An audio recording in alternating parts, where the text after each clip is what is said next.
Panas siang itu seperti menelan seluruh kota. Jalanan berdebu, suara klakson bersahutan, dan di antara hiruk-pikuk kendaraan, tampak seorang pria parubaya mendorong gerobak kecil bertuliskan es dawet segar Pak Hasan. Bajunya sudah lusuh, peluh menetes dari dahi, namun langkahnya tetap teguh. Pak Hasan berkeliling dari gang ke gang, menawarkan segelas kesegaran bagi siapapun yang lewat. Kadang ada pembeli yang datang, kadang seharian hanya terjual 2 gelas. Tapi baginya 1 gelas pun berarti, karena di rumah ada 2 anak yang menunggu dengan perut lapar dan hati penuh harap. Di ujung kampung berdiri rumah kecil berdinding bambu. Di dalamnya 2 anak sedang menunggu ayah mereka pulang. Husni, anak laki-laki berusia 10 tahun, berusaha menghibur adiknya, Vika yang baru berusia 6 tahun. Mereka hanya makan nasi dengan sambal dan sedikit garam, sambil menatap jam dinding tua yang berdetak pelan. Vika, nanti kalau ayah pulang, pasti bawa es sisa. Kamu suka kan? Ujar Husni lembut. Vika mengangguk sambil tersenyum kecil, meski matanya terlihat lelah.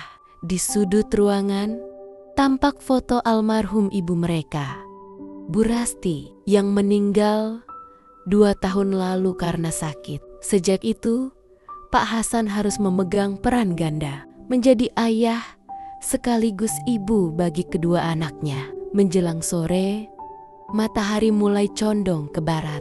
Pak Hasan duduk sebentar di bawah pohon waru besar, mengusap peluhnya dengan handuk tipis yang sudah kusam. Dagangannya hari itu belum habis. Kalau nggak laku semua, ya nggak bisa beli beras besok, gumamnya lirih. Namun sesaat kemudian ia tersenyum lagi, berdiri dan kembali mendorong gerobaknya. Setiap kali rasa lelah datang, ia teringat wajah 2 anaknya di rumah.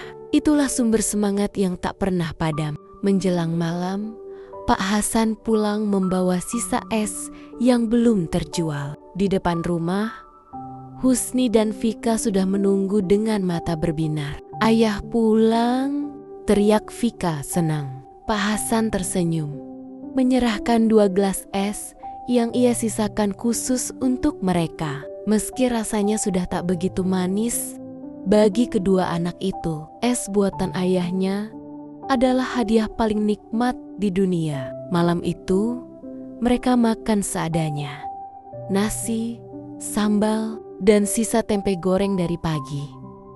Lalu tertidur dengan perut kenyang dan hati damai. Keesokan harinya, langit mendung dan hujan turun deras. Pak Hasan tak bisa berjualan. Gerobaknya basah dan roda kayunya terperosok di lumpur. Ia duduk di tepi jalan, memandang langit, hatinya gundah. Kalau begini, besok anak-anak makan apa? Bisiknya lirih. Tapi ia tahu, mengeluh tidak akan membawa apa-apa. Ia menatap gerobaknya, lalu menunduk berdoa pelan. Ya Allah, Allah beri kekuatan hamba. Jangan biarkan anak-anakku kehilangan harapan. Hari itu, matahari belum terlalu tinggi ketika Pak Hasan mendorong gerobak tuanya melintasi pasar. Roda gerobak berdecit setiap kali melewati jalan berbatu. Sementara keringat menetes deras dari pelipisnya. Napasnya berat, tapi langkahnya tetap mantap. Ia berhenti di depan sebuah kios kosong untuk berteduh sejenak. Kios itu tampak sepi, papan kayunya mulai pudar, catnya terkelupas. Tapi bagi Pak Hasan, tempat itu cukup untuk menenangkan badan yang letih. Tiba-tiba, sebuah suara memanggil namanya dari kejauhan. Hasan, Pak Hasan menoleh. Wajahnya berubah terkejut sekaligus bahagia. Rian, astaga, kau pulang juga. Di tengah panas dan debu pasar, Dua sahabat lama yang lama berpisah akhirnya bertemu. Rian kini tampak lebih mapan, mengenakan kemeja bersih, wajahnya teduh dan mata yang masih sama, hangat seperti dulu. Mereka berpelukan di bawah sinar matahari yang terik, seolah waktu berhenti sejenak untuk menyatukan dua jalan hidup yang berbeda. Setelah berbagi cerita masa lalu, Rian menatap sahabatnya dengan tatapan iba, tapi tanpa sedikit pun rasa merendahkan. "Sudah lama sekali, San. Kau masih jualan es keliling?" Pak Hasan tertawa kecil, menyembunyikan rasa malu. "Iya, Ri. Beginilah hidup. Yang penting anak-anak bisa makan dan sekolah." Rian tersenyum pelan, lalu menatap kios kosong di belakang mereka. "San, kiosku di pasar ini kebetulan kosong. Penyewa lamaku baru saja pindah. Kalau kau mau, pakai saja dulu kios itu. Gratis. Anggap saja bantu aku biar tempatnya nggak kosong." Pak Hasan tertegun, matanya sedikit berkaca. "Ri, aku nggak enak. Aku cuma jualan es. Takutnya nggak nutup bayar listrik, air." Rian menepuk bahunya dengan tulus. "Sudahlah, San. Aku tahu kau bukan orang yang suka meminta. Coba saja dulu. Siapa tahu jualanmu lebih laku kalau di tempat tetap." Air mata yang lama disimpan Pak Hasan akhirnya menetes juga. "Terima kasih, Ri. Aku nggak tahu harus bilang apa. Cukup bilang, nanti aku traktir es dawet paling enak," jawab Rian sambil tertawa ringan. Dalam tawa itu terselip kehangatan yang lama hilang dari hidup Pak Hasan. Hangatnya persahabatan dan secercah harapan baru. Sore itu, Pak Hasan pulang dengan langkah lebih ringan dari biasanya. Gerobaknya masih berat, tapi hatinya terasa lapang. Ia membayangkan kios kecil tempat ia bisa berjualan tanpa harus mendorong gerobak keliling di bawah panas dan hujan. Di rumah, Husni dan Vika menyambutnya dengan tawa riang seperti biasa. Namun kali ini, senyum Pak Hasan berbeda. Lebih hangat, lebih yakin. Ia duduk di teras rumah bambunya, memandangi langit senja yang berubah oranye keemasan. "Bu, kalau kamu masih ada, pasti kamu senang lihat kita sampai sejauh ini," bisiknya lirih sambil menatap foto almarhum istrinya di dinding. Namun di balik rasa syukur itu terselip kegelisahan baru. Mampukah ia memulai dari awal lagi di kios kecil itu dengan modal yang nyaris tak tersisa? Dan apakah keberuntungan yang datang kali ini akan bertahan lama? Angin sore berhembus lembut membawa aroma tanah basah. Langit mulai kelabu, menandakan hujan mungkin akan datang. Hujan yang membawa ujian, tapi juga harapan baru bagi seorang ayah yang tak pernah berhenti berjuang. Pagi itu, sinar matahari menembus atap seng pasar yang mulai ramai. Pedagang sayur berteriak menawarkan dagangan. Aroma cabai dan bawang bercampur dengan wangi tanah basah. Di salah satu sudut pasar, tampak seorang lelaki paruh baya tengah sibuk membersihkan kios kecil berukuran 3 kali 3 meter. Dialah Pak Hasan. Hari itu adalah hari pertamanya menempati kios sahabat lamanya, Rian. Dinding kios sederhana, catnya sudah agak mengelupas. Tapi bagi Pak Hasan, tempat itu terasa seperti istana baru. Ia menata meja kayu tua, menyiapkan panci besar berisi es dawet buatan sendiri, dan menempelkan papan tulisan sederhana di depan kios. Es dawet Pak Hasan, segar dan manis. Pak Hasan menatap hasil karyanya dan menarik napas panjang. "Bismillah, semoga ini jadi jalan rezeki yang baru," ucapnya lirih. Ia tahu perjalanan tidak akan mudah, tapi setidaknya kini Ia punya tempat tetap, tidak perlu lagi mendorong gerobak di bawah panas dan hujan. Namun, hari pertama terasa sepi, hanya segelintir orang yang lewat. Menatap, tapi tak membeli. Hari kedua pun sama, tapi Pak Hasan tak menyerah. Setiap pagi ia membuka kios lebih awal, menata gelas satu persatu, dan menyapa siapapun dengan senyum ramah. "Selamat pagi, Bu. Silakan mampir." Dawetnya masih segar dari gula baru, begitu rutinitasnya. Meski sering dibalas dengan anggukan kecil atau senyum tipis.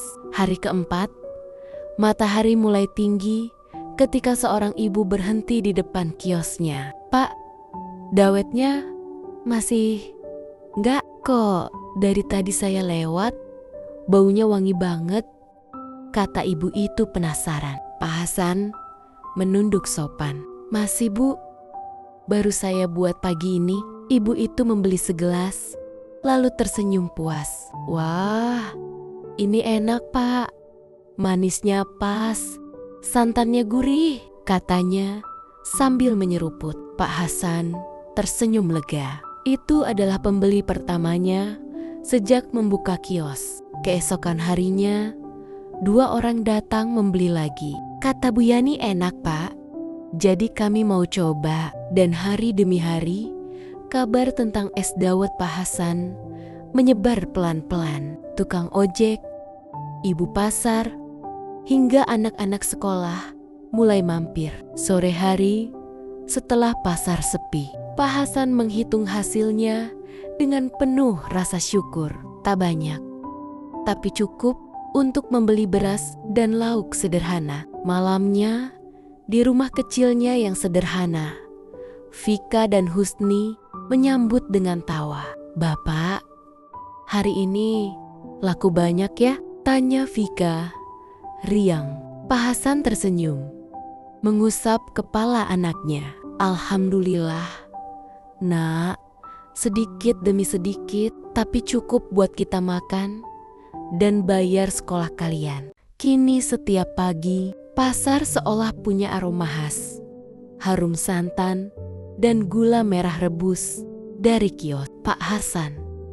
Orang-orang mulai terbiasa melihat sosoknya tersenyum di balik meja kayu, menyajikan segelas es dengan tangan yang kasar tapi hangat. Suatu sore, saat pasar mulai sepi, Pak Hasan duduk sendiri di kios, memandangi foto almarhum istrinya yang tergantung di dinding. "Bu, kalau kamu masih ada, pasti kamu senang lihat ini," katanya pelan. Ia tersenyum, tapi matanya basah. "Dulu aku nyaris menyerah, tapi mungkin doa-doamu masih jadi alasan aku kuat." Malam itu, ia menatap langit-langit rumahnya yang bocor di beberapa tempat. Ia tahu hidupnya belum mudah, tapi kali ini ada arah, ada harapan. Ia percaya sedikit demi sedikit Tuhan akan menuntun. Waktu berjalan cepat. 2 tahun berlalu sejak pertama kali ia membuka kios itu. Kini es dawet Pak Hasan sudah punya pelanggan tetap. Setiap pagi, anak-anak sekolah datang membawa uang Rp1.000 dan Pak Hasan selalu memberi bonus es sedikit lebih banyak. "Belajar yang rajin, ya, biar nanti gak harus panas-panasan kayak Bapak," katanya lembut. Husni kini bersekolah di SMA negeri, sedangkan Vika naik ke SMP. Mereka bangga setiap kali lewat pasar dan melihat papan bertuliskan es dawet Pak Hasan. Sejak 2015, di rumah mereka hidup sederhana, makan seadanya, tapi penuh canda. "Yang penting kita sehat dan saling punya," ujar Pak Hasan setiap kali. Vika merasa sedih karena tak bisa membeli baju baru seperti teman-temannya. Suatu sore yang teduh, Pak Hasan datang ke rumah Rian membawa amplop coklat kecil. Rian terkejut. "Apa ini, San?" Pak Hasan menunduk sopan. "Ri, aku mau mulai bayar sewa kios. Sekarang sudah cukup. Aku nggak mau terus merepotkanmu." Rian menatapnya lama. Matanya berkaca-kaca. "Kau ini memang Hasan yang kukenal dulu. Pekerja keras, pantang menyerah. Tapi San, aku kasih tempat itu bukan supaya kau merasa berhutang." Pak Hasan tersenyum pelan. "Justru karena itu, Ri, aku ingin kau tahu, aku menghargai kebaikanmu. Sekarang aku sudah bisa berdiri di atas kaki sendiri." Dua sahabat itu lalu duduk di depan kios yang kini tampak lebih hidup. Orang-orang berlalu lalang, dan aroma manis es dawet tercium dari dalam. Menjelang senja, kios Pak Hasan mulai sepi. Ia duduk di bangku kecil, menatap cahaya jingga yang perlahan turun di langit. Angin sore berhembus lembut, membawa wangi gula merah dan santan yang menenangkan hati. Ia menatap papan nama kiosnya yang kini bertuliskan Es Dawet Hasan dan Anak. Sejak 2015, Husni kini membantu berjualan saat libur sekolah. Sementara Vika mulai belajar membuat es sendiri. Pak, Hasan menghela napas panjang dan menatap foto istrinya yang tergantung di sudut kios. "Lihat, Bu, anak-anak kita tumbuh baik. Aku sudah berhenti keliling. Sekarang aku bisa pulang setiap sore," bisiknya dengan suara bergetar. Sore itu, Rian datang ke kios dan duduk di samping Pak Hasan.